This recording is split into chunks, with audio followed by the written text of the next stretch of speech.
You're listening to The Grip, where we take hold of mindset and martial arts. Now, let's get started. Welcome back to The Grip. Today we're diving into one of our special mini episodes where we mix things up with a few fast-paced segments.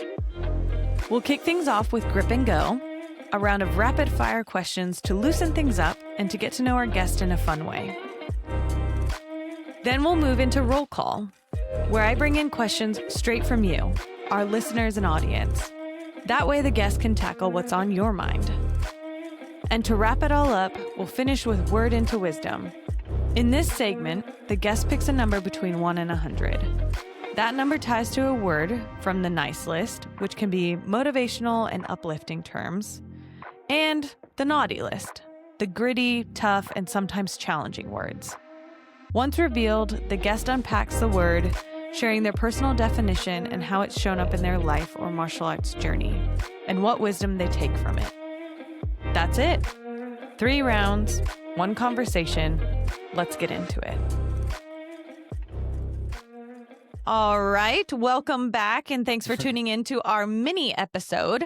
For those that are listening or watching and didn't, please go back and listen to our main episode where he explains kind of his journey into martial arts, the impact he made in Lubbock and is making in Laredo right now. So yes, go back and listen to it. It's a great conversation. But now we are into our mini episode series. So we're going to start off with our Grip and Go first. And so this is more of a rapid fire list of questions that we'll go through before we get into our roll call series. Okay. So our first question we have, Sergio, is gi or no gi? No gi. Joint locks or chokes? Chokes. Toughest position to escape from? The back. Like when they have back mount on you. Yeah.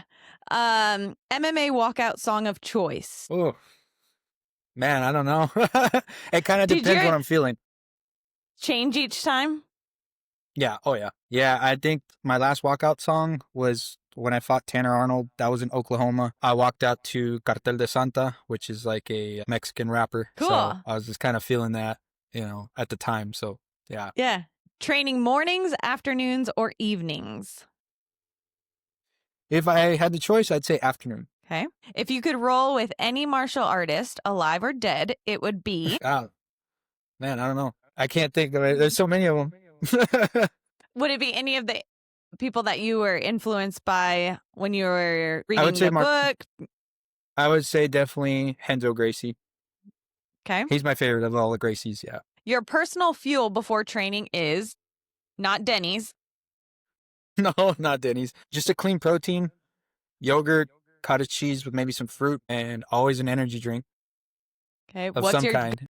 What's your go-to energy drink? Right now, I switch off between Monster and Celsius. Okay. The phrase you repeat to yourself on hard days is... Don't be a bitch. I love Don't be a bitch. Just fucking do it. I mean, that's it. I love that. That is real right there. A wellness habit you wish you started sooner is? Eat cleaner. Eat Okay. clean. Much easier said than done. I'm sure Yeah, if you're, way especially if easier you're said. That's- surrounded by all the tacos Yeah, and good no, Mexican exactly. food. I grew up living right behind my grandma's house, so she was doing all the home cooking. So I miss it. I miss Yeah. her. I miss the cooking. Yeah. But yeah, it definitely wasn't the best to be eating while you were gonna go train jiu-jitsu. But yeah, definitely eat cleaner. Okay. You feel the most grateful when? Most grateful, I think, is when one of my kids, one of my students, when they look up to me, they call me coach, they come shake my hand, there's a smile on the face. Like, I feel grateful for that, It moves me. It really does. Yeah. The best advice you ever received was? That's a hard one. Kind of depends on the situation. Trust your gut. Trust your gut for sure. If it doesn't feel right, it probably isn't. If it feels right, it probably is. So definitely trust your gut. I like it.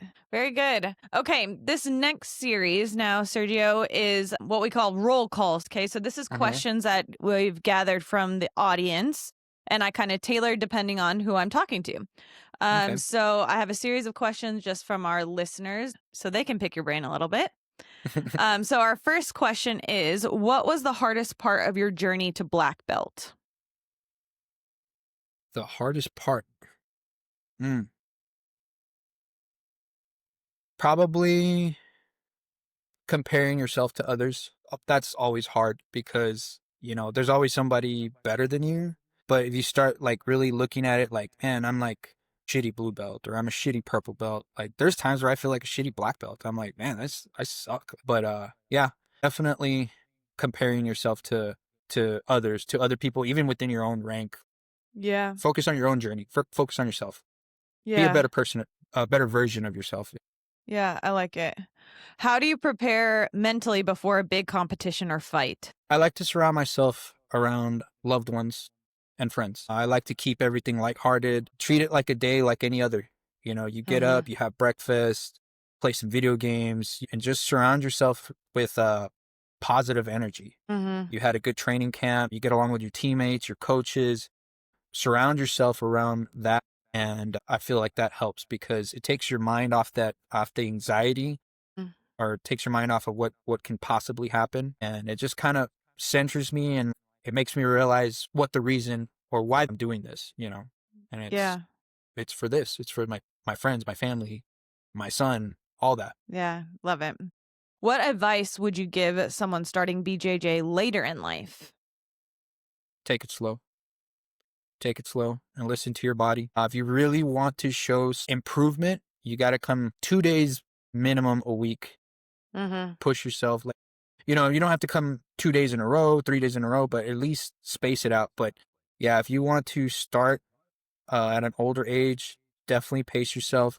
And I always tell, because I do have a few older people in my class, I always tell them, most of my guys are young. You need to let them know to slow it down. Slow it down a little Mm-hmm. bit. And you can also pick and choose who your training partners are. If you don't feel comfortable, you don't have to accept the role. Mm-hmm. It's all about building yourself up first. Yeah, I like it. Roll with people How you trust. how do you deal with nerves before stepping into the cage or onto the mats? You're always going to be nervous. If you're not nervous, I feel like there's something wrong with you. Like you have to be nervous, but trust in your training, trust in your preparation. And it comes down to that. I've always been nervous, but never once did I feel nervous because I wasn't ready. Even Mm-hmm. even back from my title fight, like I took that fight on a literal 2 week notice, and I mean 2 weeks off the couch. But I trusted in my skills, and I trusted in my coaches. I trusted in my corner, and I fought the guy who was ranked number 2 in the state of Oklahoma, and I took him all the way to the third round. I gassed out, and I got caught. But how was I able to do that? Literally 2 weeks. All I just had time was just to cut the weight, and I had 2 sparring sessions, and that was it. So Wow. yeah. What's the best way to break through plateaus in training? Sometimes you just do need to take a break mentally. Sometimes you feel like that might be a plateau, maybe physically or mentally you feel like there's too much going on. Take a break. Take a couple days off and then come back. And I would also advise that, you have to realize that your teammates are also coming up with you too. So if you feel like you're stuck, it just means that people have caught up to your level. You're right there with them. And it's like anything, it's going to pass. Like you're not just going to stay stuck at blue belt. You'll stay stuck if you don't push past that. But yeah, if you feel like mentally, take a few days off. Yeah, absolutely. Take some time off, reflect, come back. But also remind yourself that, you're in a school, there's like 6 other blue belts. You guys pretty much are all the same level. You're going to come up at the same. So Good. What's your coaching style like? Are you more technical, motivational, tough love? a little bit of a little tough love, a little bit, because that's kind of what was given to us. I don't think I'm not mean, but I do push my students because I know what they're capable of. I've seen what they're capable of. So yeah, I push them. I might raise my voice a little bit, but not to berate anybody, but just to make my point clear. Like, hey, pick it up, or hey, bring it down, or sometimes you have to kind of elevate your voice a little bit just to make yourself heard, but it's not in a way Mhm. to where you're tearing anybody down. Right. What's the most common mistake you see beginners make in jiu-jitsu? Probably trying to do moves they've just learned that morning on Instagram or YouTube. I'm like, hey, you guys are just starting. You've never even seen this position before. Why are you even working it? So I Mhm. tell them it's good to research stuff, but take it in steps, right? Like if you're not physically at that level yet, maybe research stuff you can actually do. If you just learned the Americana and it's working for you, hey, find different ways to apply it. Find ways to make it better. That's what I would say. Yeah. What about with striking or your MMA classes? Same thing. It's the same thing. There's instructionals out there with these high level guys that are doing stuff that they do in their fights. Sometimes when you just watch athletes, you kind of start to do things that work for them, but they won't work for you. So I think kind of just focus on the fundamentals first and focus on maybe what the person that's been through it is showing you, and then you can go back. Oh, hey, coach showed how to hit this leg kick, but Ilya does it this way. Ilya Taporia does it this way. Well, it works for him, but this is the technique. This is how it's supposed to be done. Once you get good at it, you can find different ways to apply it. Yeah. So it's the same thing, just with jiu-jitsu. How do you balance teaching hobbyists versus competitors? I teach them all the same, because if you're a competitor, you need training partners, right? And if you're a hobbyist, I mean, you still want to get good at what you're doing, right? Like if you take up painting and all you know how to do is stick figures, are you happy with that? No, you're going to want to learn how to fucking draw an apple at least, It's the same thing. Like, I treat everyone equally. Just because you're an athlete, you're not better than this guy. You need this guy. You need this person. So that's kind of what I breathe into them. And man, it's like some of my hobbyists are better than my competitors at this point because of that. Yeah. What's the key to building a strong gym culture? Inclusion. Include everybody. Everybody that walks in that door that signs the waiver and registers, that's a teammate, You got to treat them like teammate. Obviously, things happen. Maybe, I don't know, stuff has happened, We get some weirdos in here. We've got some pervs. You know how that is. And just address the situation there and let them know, like, hey, man, you got to go. But for the most part, Right. you got to include everybody. You got to make everybody feel welcome. You don't got to hang out with this dude or this girl after class, but you got to at least get along with them, Yeah. in the gym to be able to train with each other and push each other. So yeah, inclusion Good. definitely. What's your favorite way to relax outside of the gym? Well, I like to spend time with my family. Love to play video games, love to watch movies, just basically just do that. There's time. I mean, I'll go through, as much as I love fights and watching fights, I'll miss like 2, 3, 4 of them just because my mind's just here. That's all it is. So, it's going out, take my son to like a park or have him run around, just be doing something Quality time completely with the different from fam. this. Yeah. Yeah, definitely. Yeah, for sure. Yeah. What's the funniest thing that's ever happened to you as a dad or as a coach? Oh man. There's just a lot. As a dad, a lot of funny things. I mean, my son, he's so unpredictable. Uh, so I have a thing where I kind of just call things as they are. I don't really have a filter, so I need to like work on that. And so my son picks up on a lot of words that I say. And so my wife's Sure. always harping on Your me. son's going around, don't be a bitch. Basically, and so like one time we were at Academy, and I don't even remember where we were shopping, right? And there was a family that walked past us, and the dad was a real heavy set guy.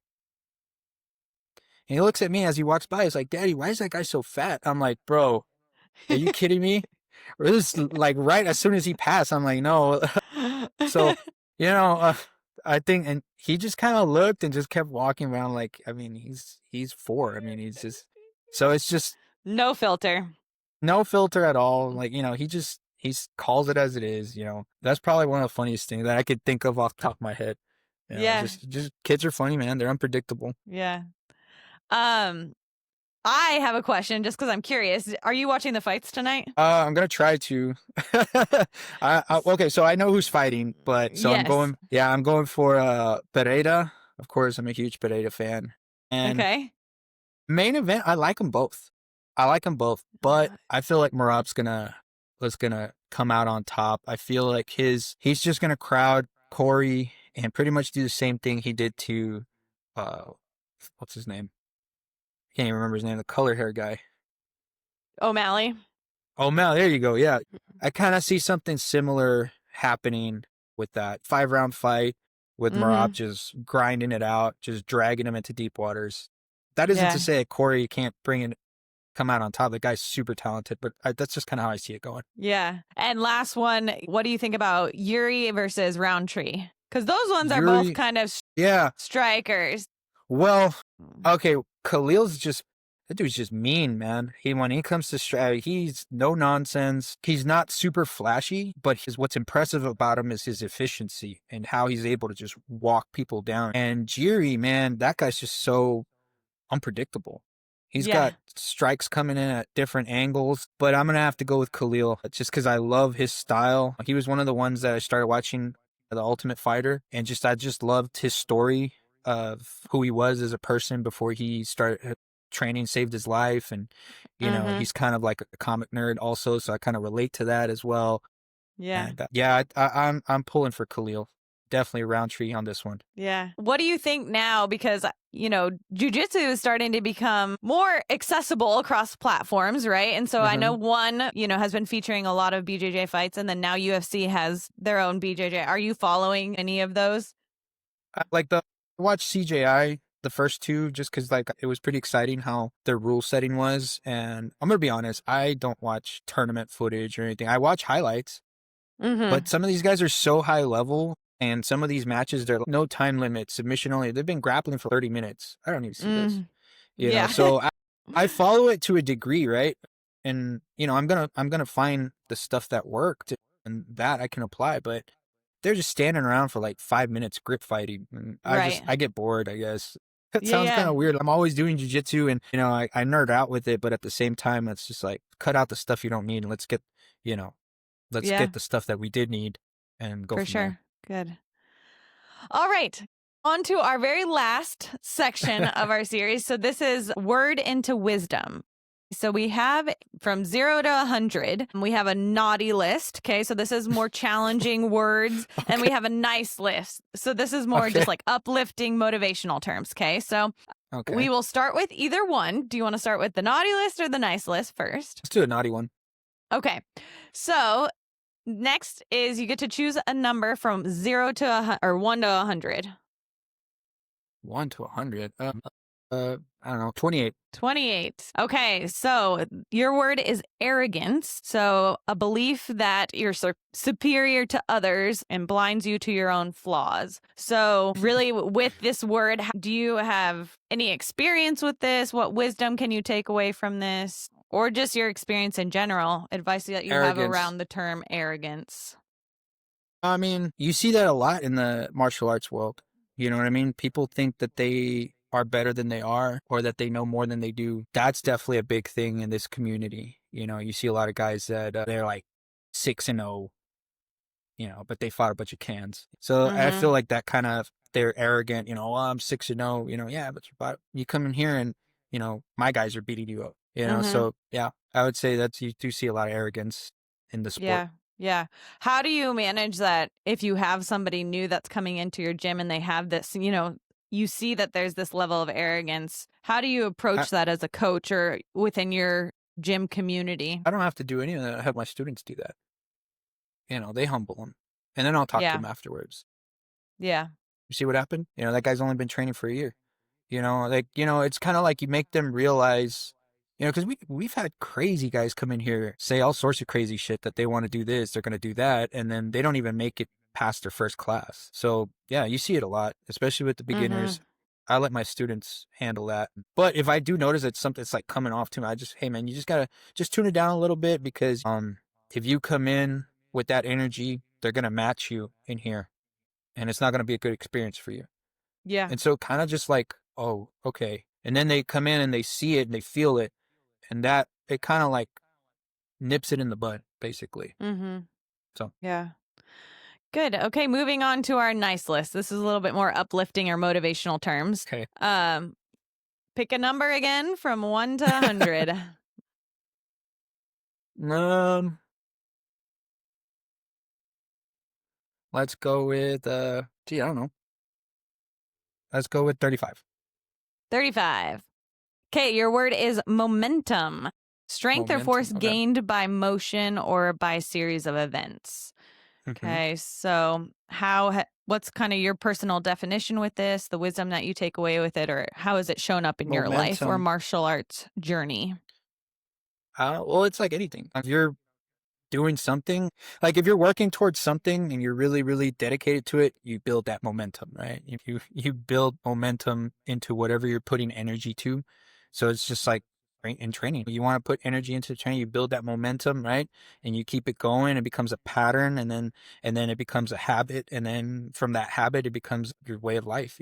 Like jiu-jitsu, now I gained momentum from when I started, but now it's part of my life. It is my life. Mm-hmm. Love it.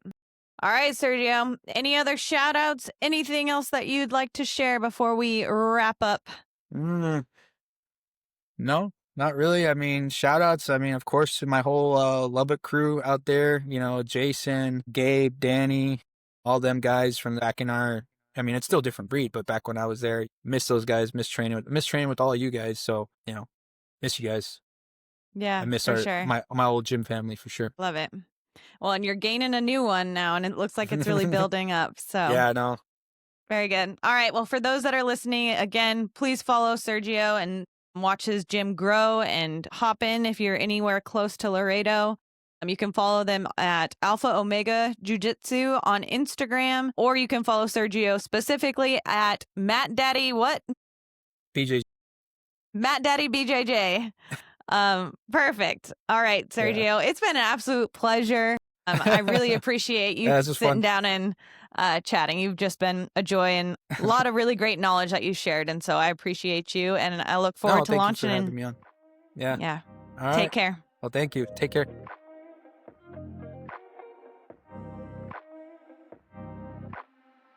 Thanks for listening to The Grip. If you enjoyed today's episode, be sure to follow or subscribe wherever you get your podcasts. You can also follow along on Instagram at The Grip Pod to stay up to date on new episodes. That way you can send over a DM if you've got a question you'd like to hear answered on our roll call series. Now remember, stay sharp, be grounded, and never lose your grip. See you next time.